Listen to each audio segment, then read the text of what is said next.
ख्रिस्ताठाई माझ्या प्रिय बंधू भगिनींनो, राजे आणि महाराजे हे शब्द आपल्या परिचयाचे आहेत। राजे आणि महाराजे ह्यांच्या जीवनाविषयी इतिहासाच्या पुस्तकामध्ये आपण भरपूर वाचतो। काही राजे चांगले होते, रयतेसाठी लोकांसाठी ते परोपकारी जीवन जगलेले आहेत। काही राजे दुष्ट होते, त्यांनी रयतेचा लोकांचा छळ केलेला आहे। आणि आज आपण पाहतो भारतामध्ये भ्रमंती किंवा फेरफटका मारताना अनेक किल्ले, गड आणि दुर्ग पाहतो। अनेक महल आणि राजवाडे सुंदर जे आहेत ते आपण पाहतो। मैसूरचा राजवाडा, जयपूर येथे असलेले महल काहींनी पाहिलेले आहेत। आणि प्रिय बंधू भगिनींनो, राजांचे हे किल्ले आणि महल त्यांचं जीवन होतं, ही त्यांची धनदौलत होती। किल्ले आणि राजवाडे राजांचं जीवन झालेलं होतं, ते राजेशाहीचं जीवन होतं।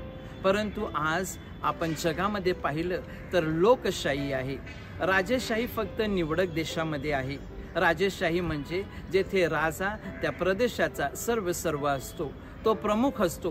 परमेश्वर किंवा देवानंतर तो राजा त्या लोकांसाठी दैवत बनलेला असतो।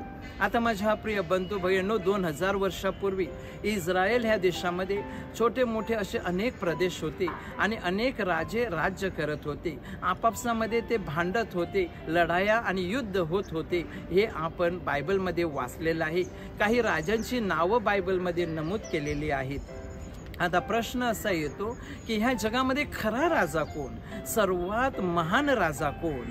तर माझ्या प्रिय बंधू बहिणींनो, प्रभू येशू ख्रिस्त जो ह्या विश्वाचा राजा आहे। आणि का तर राजाची व्याख्या प्रभू येशूच्या जीवनामध्ये पूर्ण होते। खरा राजा कोण हे त्याच्या जीवनाद्वारे, त्याच्या शब्द, कृती आणि कार्याद्वारे त्याची व्याख्या तो पूर्ण करतो। आणि म्हणून पोप पायस 11 1925 मध्ये येशू ख्रिस्त हा या विश्वाचा राजा आहे, हा सोहळ्याची त्याने स्थापना केली। का तर पहिलं महायुद्ध झालेलं होतं, लोक निराश झालेले होते, लोकांना वाईट अशी झळ बसलेली होती, अनेकांचे प्रिय लोक सोडून गेलेले होते। आणि अशा वेळेला लोकांचा देवावरील विश्वास, न्यायनीतीवरील विश्वास उडालेला होता। तो विश्वास भक्कम आणि दृढ करण्यासाठी पोप पायस 11 यांनी सन 1925 मध्ये प्रभू येशू ह्या विश्वाचा खरा राजा आहे, हा सण आणि सोहळा त्याची स्थापना केली।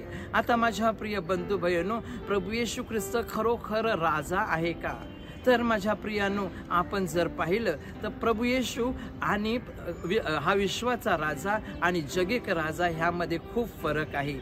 जगिक राजे जे आहेत ते महालात आणि राजवाड्यामध्ये राहतात, परंतु प्रभू येशू ह्या जगामध्ये असताना स्वतःचं घर नव्हतं।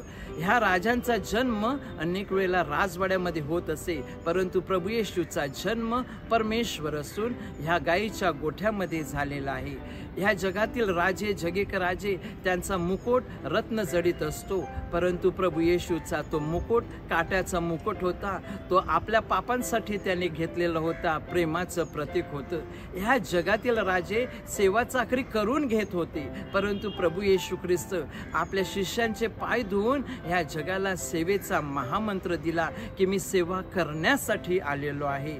त्याचप्रमाणे माझ्या प्रिय बंधू भगिनींनो, जगिक राजे हे स्वतःसाठी धनदौलत जमा करत होते, परंतु प्रभू येशू ख्रिस्त सगळ्यांकडे जाऊन गोरगरिबांना देवाची सुवार्ता देत होता। प्रभू येशू ख्रिस्ताच्या जीवनाकडे पाहिलं तर तो खरोखर राजा आहे। कारण माझ्या प्रिय बंधू भगिनींनो, तो दावीद राजाच्या कुळामध्ये जन्माला आलेला आहे। मरियेला गर्भधारणे वेळेला संदेश आलेला होता की तुझा पुत्र दावीद राजाच्या सिंहासनावर बसून पिढ्यानपिढ्या तो राज्य करणार आहे। पुढे आपण पाहतो प्रभू येशू वेळोवेळी देवराज्याविषयी बोलतो आणि देवराज्यातले सांगतो। त्यानंतर लूका शुभवर्तमान अध्याय 23-23 मध्ये पिलातासमोर त्याला उभं केलं असताना त्याला प्रश्न विचारला जातो, तू खरोखर राजा आहेस का? आणि येशूचं उत्तर होकारार्थी होतं। तो म्हणतो, मी राजा आहे, परंतु माझं राज्य ह्या जगाचं नाही, माझं राज्य सत्याचं आणि न्यायनीतीचं आहे। होय माझ्या प्रिय बंधू बहिणो, खरा राजा तोच जो सत्यवचनी असतो, जो सत्याची सुवार्ता ह्या जगाला देतो। एक राजा ज्याला मुलं बाळ नव्हती, निपुत्रिक होता आणि त्याने विचार केला की माझा उत्तराधिकारी असायला हवा।